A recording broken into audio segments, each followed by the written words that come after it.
হরে কৃষ্ণ, রাধে রাধে। আমি সবার প্রথমে আমার গুরু মহারাজের চরণে প্রণাম নিবেদন করি এবং কৃপা আশীর্বাদ প্রার্থনা করি।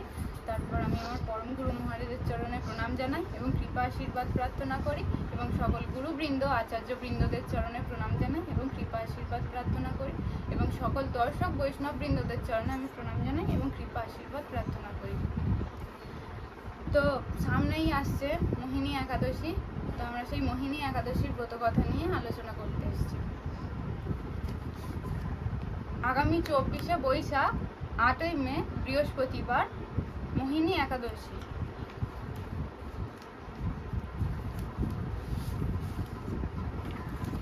মোহিনী একাদশীর ব্রত কথাতে ভগবান কি বলেছেন আমরা সেটা শুনে নিই। কুর্ম পুরাণে বৈশাখ শুক্লপক্ষের মোহিনী একাদশীর ব্রত মাহাত্ম্য বর্ণনা করা হয়েছে। মহারাজ যুধিষ্ঠির বললেন, হে জনার্দন, বৈশাখ শুক্লপক্ষে একাদশীর কি নাম, কি ফল, কি বিধি, এ সকল কথা আমার নিকট বর্ণনা করুন। প্রত্যেক একাদশীতে আমরা দেখতে পাচ্ছি যে প্রত্যেক একাদশীর মাহাত্ম্য কথাগুলো এমনই মাহাত্ম্য কথা যেগুলো মানুষের ভাববে যে এগুলো একটা কাহিনী, কিন্তু মানুষের মনে এখনকার কলির প্রভাবে এতটা অবিশ্বাস তৈরি হয়ে আছে যেটা মানুষ বিশ্বাস করতে চাইবে না।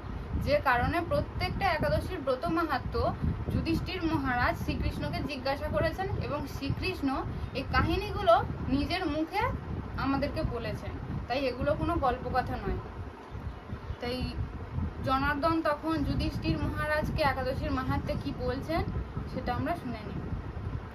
উত্তরে ভগবান শ্রীকৃষ্ণ বললেন, হে ধর্মপুত্র, আপনি আমাকে যে প্রশ্ন করেছেন, পূর্বে শ্রী রামচন্দ্র বশিষ্ঠের কাছে এই একই প্রশ্ন করেছিলেন। শ্রী রামচন্দ্র এই একাদশীও পালন করেছিলেন, এক বিজয়া একাদশী পালন করেছিলেন এবং মোহিনী একাদশীও পালন করেছিলেন। তাই রামচন্দ্রের কথা এখানে উল্লেখ করা হয়েছে। রামচন্দ্র যেহেতু মানব রূপে এখানে এসেছিলেন, তাই মানব জাতির কি কর্তব্য সেটা বোঝানোর জন্য উনি একাদশী ব্রত পালন করেছিলেন। তো শ্রী রামচন্দ্র যখন বশিষ্ঠ মুনির কাছে গিয়েছিলেন, তখন এই মোহিনী একাদশী সম্পর্কে বশিষ্ঠ মুনি যা বলেছিলেন সেই একই কথা ধর্মপুত্র যুধিষ্ঠিরের কাছে শ্রীকৃষ্ণ নিজে বর্ণনা করছেন। তিনি জিজ্ঞাসা করেছিলেন, হে মুনিবর, আমি জনক নন্দিনী সীতার বিরহজনিত কারণে বহু দুঃখ পাচ্ছি। তাই একটি উত্তম ব্রতের কথা আমাকে বলুন, যার দ্বারা সর্ব পাপ ক্ষয় ও সর্ব দুঃখ বিনষ্ট হয়। যখন রাবণ সীতাদেবীকে হরণ করেন, তখন তাকে কিভাবে উদ্ধার করবে রামচন্দ্র সেটা বুঝতে পারছিলেন না। যদিও আমাদের এটা ভাবতে হবে, এটা বুঝতে হবে যে এটা ভগবানের লীলা। কারণ রামচন্দ্র যেখানে ভগবান একটা চুটকি মারলেই সমস্ত কাজ হাতের সামনে এসে জমা হয়ে যায়, মানে যে কোনো কাজ সম্পন্ন হয়ে যায় ভগবানের একটা চুটকিতে। কিন্তু এখানে রামচন্দ্র কতটা কষ্ট করে সীতা দেবীর কাছে পৌঁছানোর জন্য রাস্তা তৈরি করেছিলেন, ব্রত পালন করেছিলেন, 14 বছরের বনবাস স্বীকার করেছিলেন একটা রাজ্য ভার পাওয়ার জন্য। কত কষ্টই না তাকে সহ্য করতে হয়েছে। এগুলো সব কিছু ভগবানের লীলা, আমাদেরকে কি করা উচিত, কোন পরিস্থিতিতে কি করা উচিত সেটা বোঝানোর জন্য। তাই উনি যাতে সীতা দেবীর কাছে পৌঁছাতে পারে লঙ্কাতে, সেখানে পৌঁছানোর জন্য পথ খুঁজে পাচ্ছিলেন না, তখন একাদশী ব্রত পালনের জন্য গিয়েছিলেন। যদিও তিনি জানতেন সব কিছু, কিন্তু বশিষ্ঠ মুনিকে দিয়ে বলিয়েছিলেন যে একটা উত্তম ব্রতের কথা বলুন, যে ব্রত করলে আমি সীতার সমস্ত দুঃখ দূর করতে পারব। এই কথা শুনে বশিষ্ঠদেব বললেন, হে রামচন্দ্র, তুমি উত্তম প্রশ্ন করেছ। যদিও তোমার নাম গ্রহণেই মানুষ পবিত্র হয়ে থাকে, তবুও লোকের মঙ্গলের জন্য তোমার কাছে সর্বশ্রেষ্ঠ ও পরম পবিত্র একটি ব্রতের কথা বলছি। বৈশাখ মাসের শুক্লপক্ষিয়া একাদশী মোহিনী নামে প্রসিদ্ধা। এই ব্রত প্রভাবে মানুষের সকল পাপ, দুঃখ ও মোহজাল অচিরেই বিনষ্ট হয়। তাই মানুষের উচিত সকল পাপ ক্ষয়কারী ও সর্ব দুঃখ বিনাশী এই একাদশী ব্রত পালন করা। একাগ্র চিত্তে তার মহিমা তুমি শ্রবণ করো। এই কথা শ্রবণ মাত্রই সমস্ত পাপ বিনষ্ট হয়। এই মোহিনী একাদশীর ব্রত কথা শ্রবণ করলেই সর্ব পাপ থেকে আমরা মুক্ত হতে পারবো। পবিত্র সরস্বতী নদীর তীরে ভদ্রাবতী নামে এক সুশোভনা নগরী ছিল। সরস্বতী নদীর তীরে ভদ্রাবতী নামে এক সুশোভনা নগরী ছিল। চন্দ্র বংশজাত ধৃতিমান নামে এক রাজা সেখানে রাজত্ব করতেন। সেই নগরীতেই ধনপাল নামে এক বৈশ্য বাস করতেন। তিনি ছিলেন পুণ্যকর্মা ও সমৃদ্ধশালী ব্যক্তি। তিনি নলকূপ, জলাশয়, উদ্যান, মঠ এবং গৃহ ইত্যাদি নির্মাণ করে দিতেন। তিনি ছিলেন বিষ্ণু ভক্তি পরায়ণ ও শান্ত প্রকৃতির মানুষ। সুমনা, দ্যুতিমান, মেধাবী, সুকৃতি ও দৃষ্টবুদ্ধি নামে তার 5 জন পুত্র ছিল।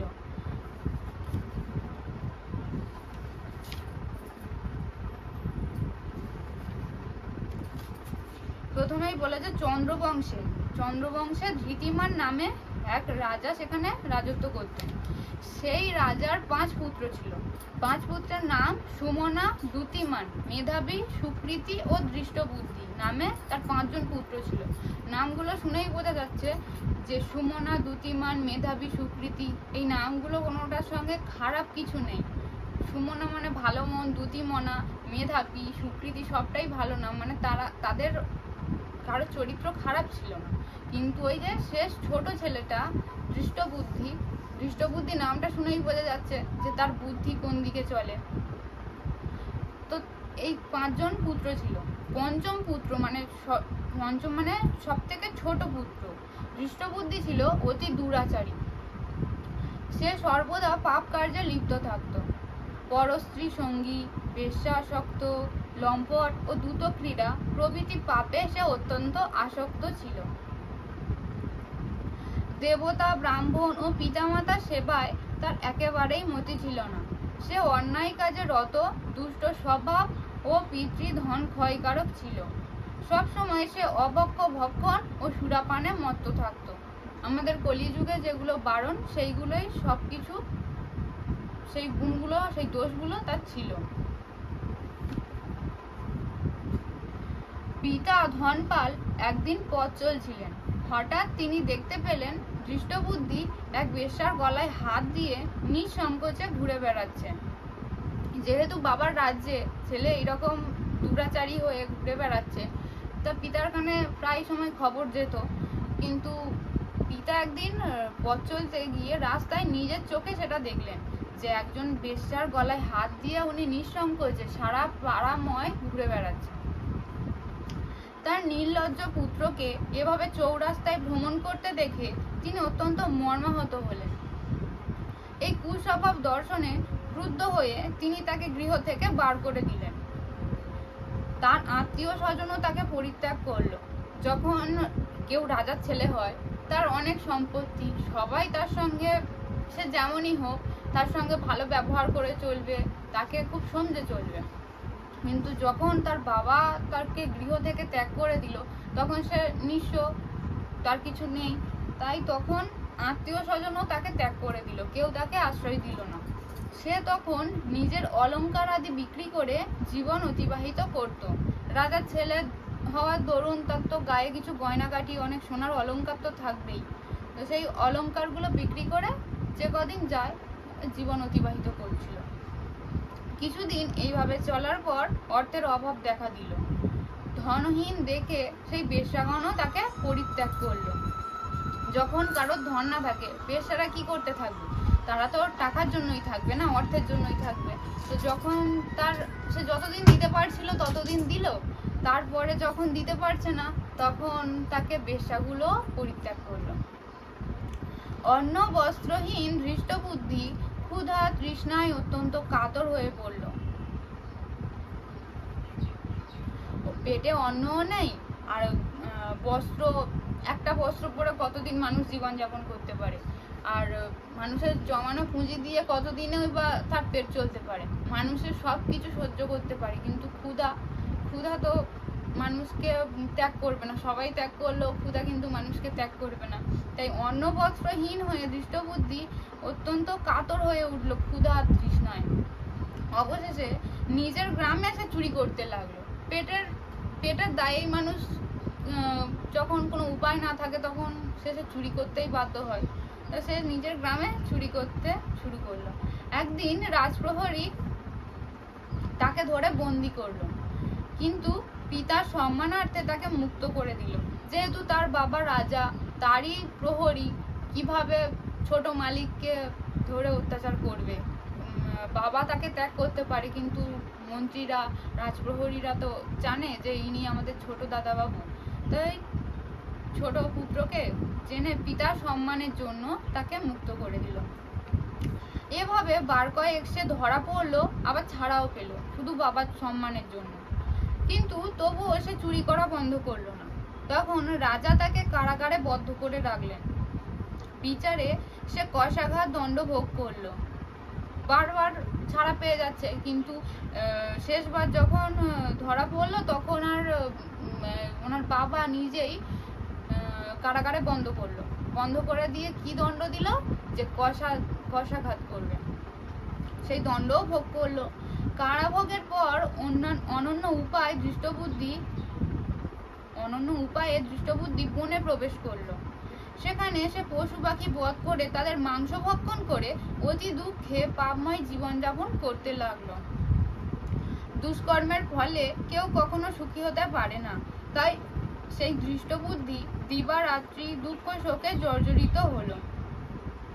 কেউ যদি কাউকে বিনা কারণে হত্যা করে, হ্যাঁ পেটের দায়ে, কিন্তু তাকে তার পিতা কেন ত্যাগ করলো? সে অন্যায় কর্ম করছিল বলেই তো তাকে ত্যাগ করলো। আজকে নয়তো রাজার ছেলে কত সুখে থাকতো। তার বাবা তাকে পরিত্যাগ করলো, সে বিনা কারণে সবাইকে হত্যা করে জীবনযাপন করছিল, আর তার জন্য নিজেও দুঃখ কষ্ট ভোগ করছিল। এভাবে অনেক দিন অতিবাহিত হলো। কোনো পুণ্য ফলে সহসা একদিন সে কৌণ্ডিন্য ঋষির আশ্রমে উপস্থিত হলো। হয়তো তার কোনো পুণ্য ছিল, সেই পুণ্যের ফলে একদিন একটা ঋষির আশ্রমে উপস্থিত হলো। বৈশাখ মাসে ঋষিবর গঙ্গা স্নান করে আশ্রমের দিকে প্রত্যাবর্তন করছিলেন। শোকাকুল দৃষ্টবুদ্ধি তার সম্মুখে উপস্থিত হলো। ঘটনাক্রমে ঋষির বস্ত্র হতে এক বিন্দু জল তার গায়ে পড়ল। সেই জলস্পর্শে তার সমস্ত পাপ দূর হলো। হঠাৎ তার শুভ বুদ্ধির উদয় হলো। এর থেকে কি বোঝা যাচ্ছে? এই কাহিনীগুলো কিন্তু ভগবান শ্রীকৃষ্ণ নিজে আমাদেরকে বলছেন। এর থেকে বোঝা যাচ্ছে যে সাধু সঙ্গ আমাদের জন্য কতটা ইম্পর্টেন্ট, এবং সাধু সঙ্গটা একটা মিনিটের মধ্যে কিংবা একটা সেকেন্ডের মধ্যেও আমাদের জীবনটাকে পাল্টে দিতে পারে। সে সাধুর কাছে যে কোনো উপায়ে, মানে সাধুর কাছে যায়নি, কিন্তু সেই আশ্রমের কাছে বসেছিল, আর সেই আশ্রমের একজন ঋষি স্নান করে ফিরছিল, গঙ্গা স্নান করে ফিরছিল।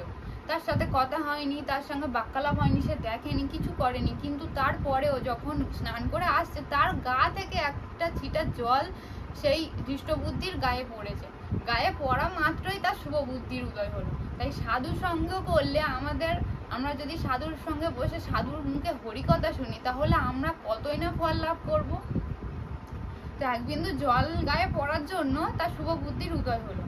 ঋষির সামনে সে কৃতাঞ্জলি পুঁটে প্রার্থনা করতে লাগলো, হে ঋষি শ্রেষ্ঠ, যে পুণ্য প্রভাবে আমি এই ভীষণ দুঃখ যন্ত্রণা থেকে মুক্তি লাভ করতে পারি, তা কৃপা করে আমাকে বলুন যে আমি এই দুঃখ যন্ত্রণা থেকে কিভাবে মুক্তি পাবো। এর নিশ্চয়ই কোনো সমাধান তো অবশ্যই থাকবে, তো সেই পথটা আমাকে কৃপা করে বলুন। ঋষিবর বললেন, বৈশাখ মাসে শুক্লপক্ষে মোহিনী নামে যে প্রসিদ্ধ একাদশী আছে, তুমি সেই ব্রত পালন করো। এই ব্রতের ফলে মানুষের বহু জন্মার্জিত, মানে বহু জন্মে আমরা কত কত জন্ম নিয়ে এসেছি, প্রত্যেক জন্মে আমরা এই একটা জন্মেই কত পাপ করে ফেলছি। তাহলে আমরা যদি 84 লক্ষ জনই ঘুরে বেড়াই, না জানি কতগুলো পর্বত তৈরি হয়ে যাবে পাপের রাশি রাশি। তো বহু জন্মার্জিত পর্বত পরিমাণ পাপ রাশিও ক্ষয় হয়ে থাকে। কিসের প্রভাবে? মোহিনী একাদশীর প্রভাবে। মহামুনি বশিষ্ঠ বললেন, কৌণ্ডিন্য ঋষির উপদেশ শ্রবণ করে প্রসন্ন চিত্তে দৃষ্টবুদ্ধি সেই ব্রত পালন করল। এই যে একাদশী ব্রত পালন করার কথাটা তার মনে কিভাবে উদয় হলো? সে যে একাদশী পালন করলো ওই ঋষির কথাটা শ্রদ্ধা সহকারে, বিশ্বাস সহকারে। মেন কথা হলো বিশ্বাস। সে ঋষিকে বিশ্বাস করলো কি করে? সে তো তাকে চেনে না, জানে না। বিশ্বাস করে যে একাদশী ব্রতটা পালন করলো, এই যে শুভ বুদ্ধি, এটাও কিন্তু সাধু সঙ্গের প্রভাবেই সেই বুদ্ধির উদয় হলো। হে মহারাজ রামচন্দ্র, এই ব্রত পালনে সে নিষ্পাপ হলো, দিব্য দেহ লাভ করলো, অবশেষে গরুড়ে আরোহণ করে সকল প্রকার উপদ্রবহীন বৈকুণ্ঠ ধামে গমন করল। হে রাজন, ত্রিলোকে মোহিনী ব্রত থেকে আর শ্রেষ্ঠ ব্রত নেই।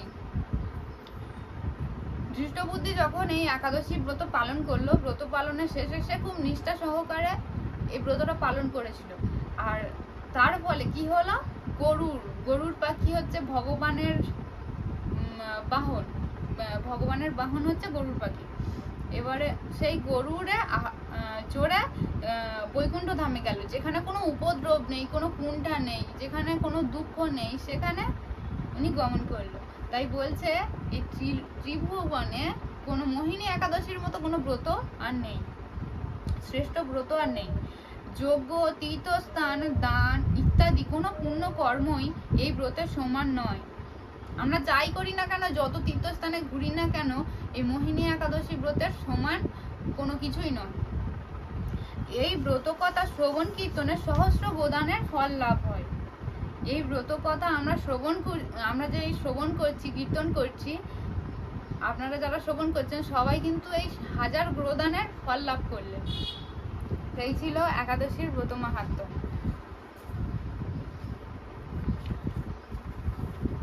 একাদশীর পালন সময়টা বলে দিই।